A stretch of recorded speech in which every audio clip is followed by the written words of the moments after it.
Hey, good morning, everyone. This is Matt Long with your Easy Agronomy update for Tuesday, October the 8th.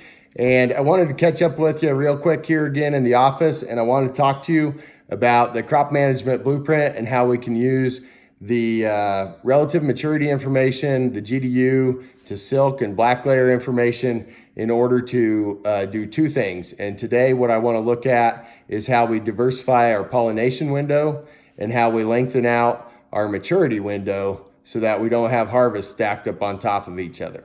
So first thing I'm going to do is look at how we might typically stage out our hybrids in order to just typical train of thought on how we're going to get this planting done.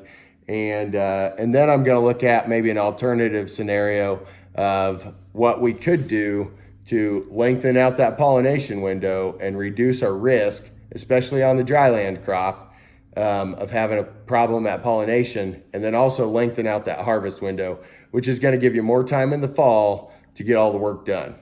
Right now, I've got a lot of guys in the field. We've got all of our corn out there to harvest, and a lot of it is the same maturity. It's the same moisture content. And so when it turns off and it's ready, we got tons of acres to get across. And oftentimes we're losing some yield by harvesting a significant amount of our acreage below the optimal moisture, which is around that 15 to 16%. So let's take a real quick look at this, just a few minutes today, because I know everybody's busy and hopefully can get out in the field for harvest this week. So we're gonna look at a plant date of April the 20th, and we're gonna use the hybrid G13N18. But let's just act like this hybrid is one that we're going to use to signify a 113-day product portfolio of 2, 3, or 4 products that all have a similar relative maturity. So maybe they range from 114 to 111 day products. They're all going to mature fairly similar. We're going to plant those products approximately 420. Normally, that's going to tassel and silk here mid-July, and it's going to black layer early September, which would tell us that early part of October to mid part of October is when we're going to harvest this hybrid or this product portfolio. If we planned as we typically do, maybe 15 days later, we'd be planting, say, 107 to 109 day range of maturity. And if we look at that, we've planted 15 days later, but we've shortened our maturity, and we've only changed our silking and tasseling date by 3 days. So we're really stacking that pollination window in there together and giving ourselves some increased risk, because we've got a large part of the farm planted in a 15-day period. But it's all going to tassel and silk and pollinate in about a 3 to 7 day window. And then we get down here to harvest, and it's all going to black layer about within that same 3 to 6 day window, and that's going to cause us to have a lot of corn dry and ready to harvest at the same time.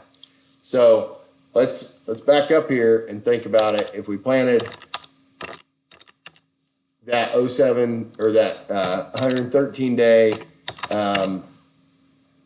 product portfolio 420, if we continued to plant that thing past May 5th and we went all the way out to May 15th, what does that do? It stretches our window of tassel emergence and silking out from about 3 to 7 days to about 11 to 14 day window. It also stretches that black layer date out to about a 15-day window. So that's going to give us more time to harvest. Now, after the 15th of May, what should we do? Typical train of thought might again be to go, okay, it's the 15th of May, or now we're on the 16th of May, we're planting. Let's shorten that window by 10 days, and let's go to a 103-day product portfolio. What we're going to learn here is if we do that, again, we're bringing our tasseling and silking period right up there to where it's right behind the previous one, and black layer real close again to that 113-day product portfolio. So maybe to gain us a little more time at harvest and potentially a little more time at tasseling and silking, we just go to like a 108-day product portfolio and look at that. So going to the 108 days now, and starting on the 16th of May, if we plant that window out to say the 25th of May, we're starting to tassel and silk on the 11th with our 113 days. We're gonna roll all the way through the 24th with them. Our 108-day portfolio is gonna start to silk and tassel on the 20th, and we're gonna roll with those until May the 30th. And so now we have from the 11th to the 31st, a 20-day pollination window.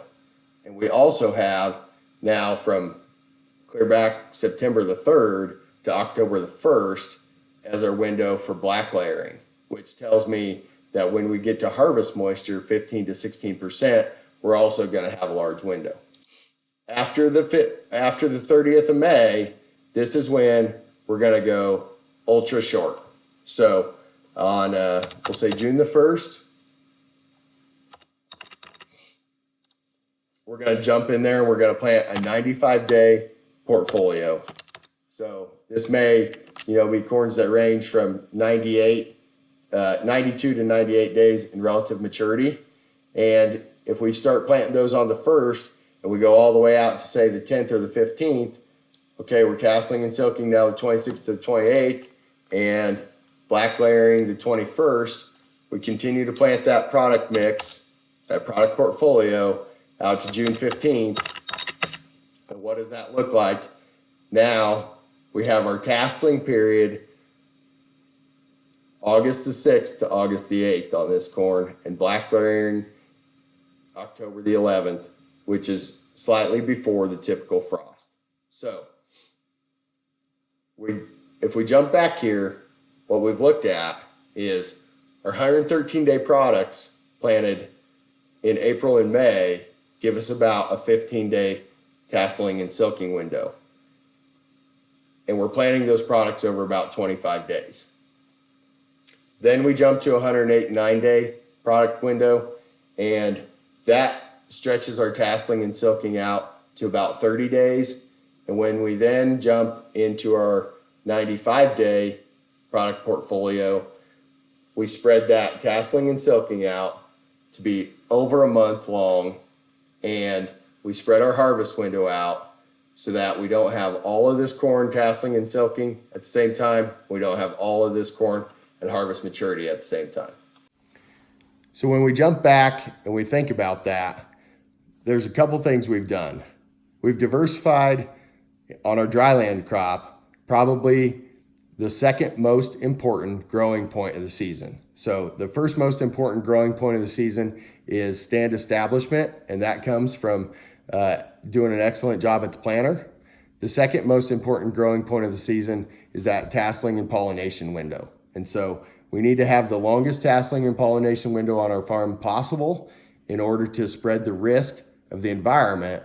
The chance of getting that single rainfall event at the critical time is going to be greater when our critical time is longer. So we've spread that out, and then we've done some homework on the back end for harvest. And fall harvest is always one of the most critical times on the farm. So we're trying to drill wheat, we're trying to pick corn, and we're trying to get it all done, in a timely fashion.